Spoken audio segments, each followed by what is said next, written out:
នេះឈុតមីក្រូអាំភ្លី300 វ៉ាត់នេះខ្លាំង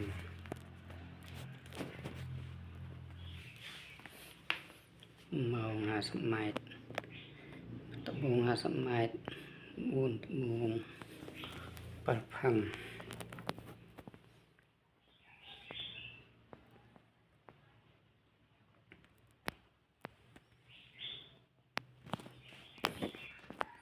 ឈុតមីក្រូល្អ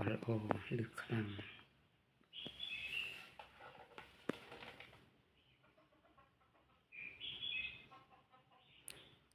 15ស្មើនឹង20 វ៉ាត់